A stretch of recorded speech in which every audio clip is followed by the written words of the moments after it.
Muy buenas noches a todos los seguidores de nuestro canal de YouTube Barbosa Abogados SRL.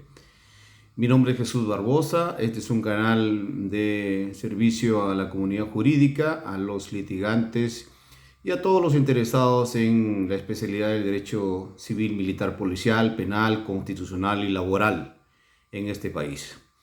Mi celular de contacto es 98 92 44 962 para citas profesionales. Y nuestro canal de YouTube es Barbosa Abogados SRL, así como nuestra página web es www.barbosaabogados.com en la ciudad de Lima y para el mundo. Bien, en este tutorial vamos a pretender explicar cómo se puede lograr una pensión de retiro después que se pasa a esta situación de actividad a retiro de un miembro del ejército o de las Fuerzas Armadas que estando en el servicio activo en la condición de tropa se le tiene que otorgar una pensión de invalidez de conformidad con la ley 19846 de vengados e intereses legales. Bien, mucho se ha discutido que el tema de la pensión en todas sus esferas, sea para el mundo civil, para el mundo policial o para el mundo militar, tiene que ser necesariamente o estrictamente bajo un proceso de amparo. Ahora, a la fecha 23 de abril del año 2022, bajo la ley 31307, su fecha 23 de junio del año 2021. Sin embargo, el Tribunal Constitucional, por la jurisprudencia que vamos a desarrollar en la exposición, ha dispuesto que cuando exista una etapa probatoria, sea por el tema del estudio del aspecto de la salud del accionante, porque se trata de una incapacidad o discapacidad o invalidez para el servicio militar o policial, tiene que ser refrendado con el expediente administrativo y someterse al rigor probatorio. Tiene que ser logrado a través del proceso contencioso administrativo laboral ahora y no por el proceso de amparo. Bien, cuando se pretende en algún momento para un efectivo, en este caso que me toca comentar del ejército peruano, pedir la nulidad de una resolución de la Comandancia General del Ejército del año 93, estamos hablando en el espacio temporal del año 93, y se solicita que se ordene al ejército o al comandante general que disponga el pase a retiro de un efectivo de las Fuerzas Armadas, en este caso el ejército, la FAP, la Marina o incluso de la Policía Nacional, a una situación de pensión por incapacidad psicofísica como consecuencia del servicio a través de la dependencia a su cargo y en este caso que se le otorgue pensión de invalidez de conformidad con la ley 19846, más sus devengados e intereses. Muchos colegas opinan y en algún momento se ha establecido que debe ser a través de un proceso de amparo por la urgencia y la tutela del derecho a la pensión e incluso el derecho a la salud. Sin embargo, cuando se agregan otras pretensiones, como por ejemplo que se otorgue la promoción económica de este efectivo, en este caso del comentario del ejército, de sargento segundo, desde 1995 y luego sargento primero del 2000, su oficial de tercera del 2005, su oficial de segunda de 2010 y así de cada 5 años como promoción económica hasta técnico de segunda que sería desde 2025 y asimismo como la bonificación extraordinaria equivalente, como todos saben, al 20% el subsidio del decreto supremo 223/2014F, la ración orgánica única, que es lo que mucho se ha discutido, y la asignación que muchos de los colegas estamos en debate y dicen asignación especial con sus respectivos vengados y bueno, lógicamente los costos y las costas del proceso, que incluso también se solicita el pago de combustible. Es ahí donde se viene la complejidad de la materia.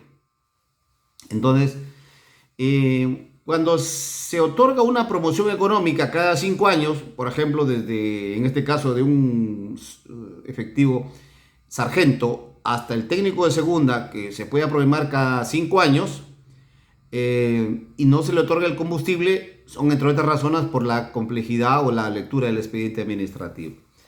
Pero la promoción económica, como todos sabemos, es cada 5 años a partir del evento invalidante. Es decir, si por ejemplo usted se invalidó el año 85 o el año 90, desde ahí le correspondería los grados económicos de suboficial de segunda, primera, técnico de tercera, etcétera, hasta llegar al grado de técnico jefe, ¿no?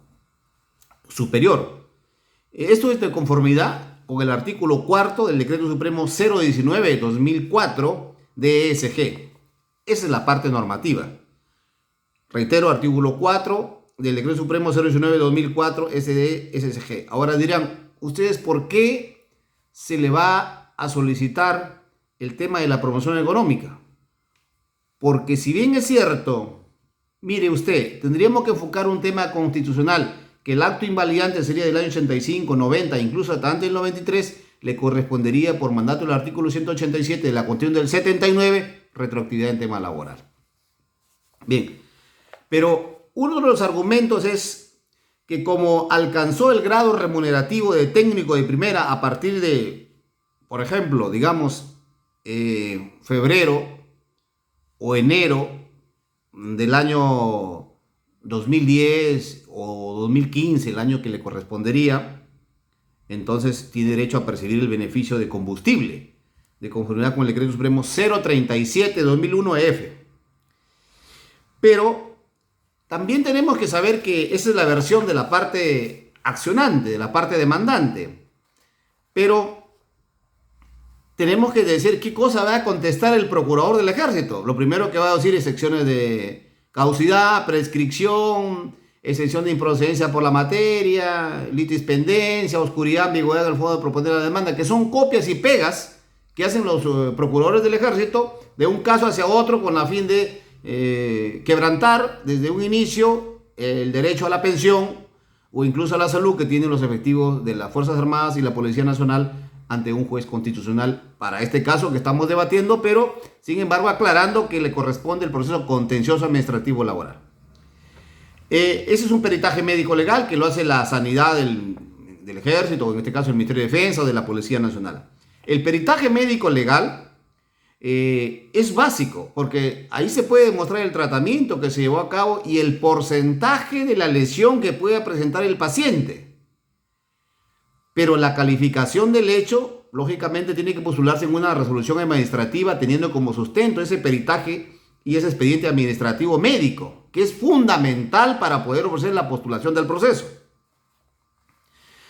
Y lógicamente tiene que haber un informe de asesoría jurídica que muchas veces pues, es favorable al ejército, pro estado, porque cuidan su puesto, como están sentados ahí todo el día y solamente perciben un sueldo porque dicen sí mi general, sí mi coronel, entonces salen en contra del administrado. La ración orgánica, la asignación especial se le asigna a través de la situación en actividad, dice el procurador, y no a los que son pensionistas, lo que ahí se vulnera el principio de igualdad en la ley y ante la ley, que es un tema ya discutible a nivel de razonamiento y argumentación probatoria y a nivel de los enfoques del punto de vista de la postulación y los considerandos que se van a rebatir en la sentencia o en la resolución final.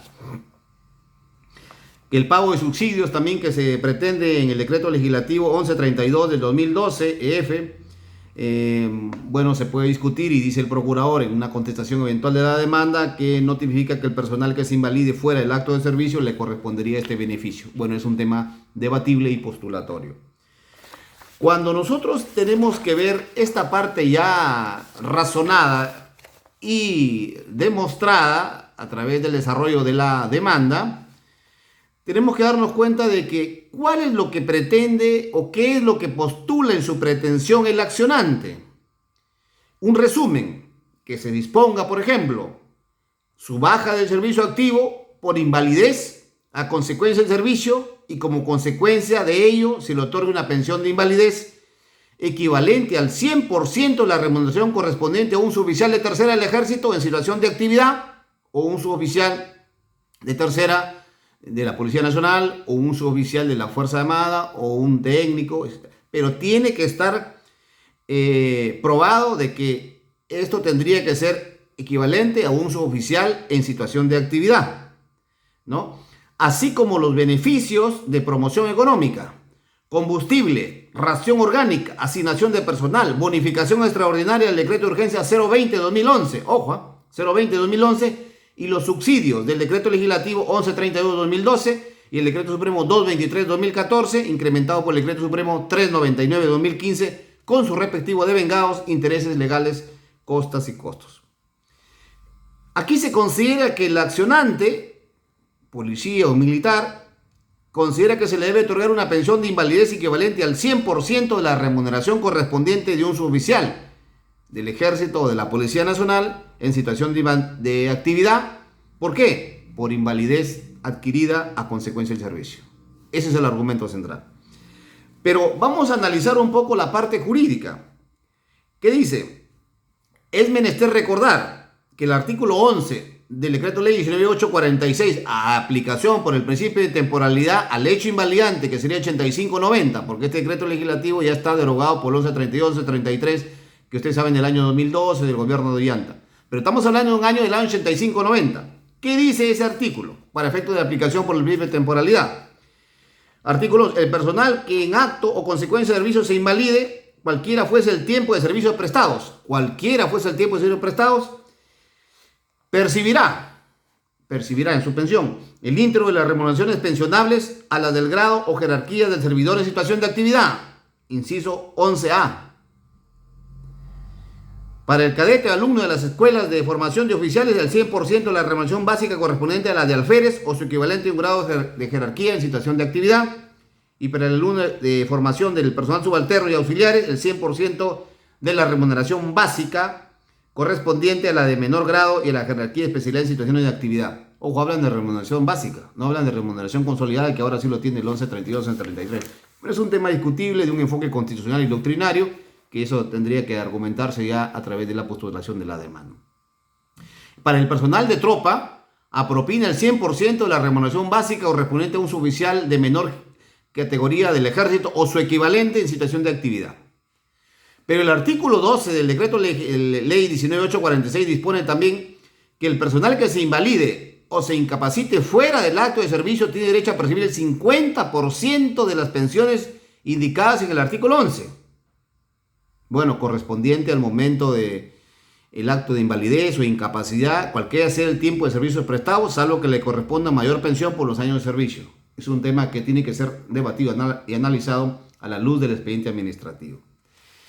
Tiene que enfocarse cuándo fue el peritaje médico. Por ejemplo, si el peritaje médico fue el año 85, 91 o 92, tiene que decirse que tiene que estar incluido en el expediente administrativo que se postula y que concluye que la incapacidad del accionante sería como consecuencia del servicio o no.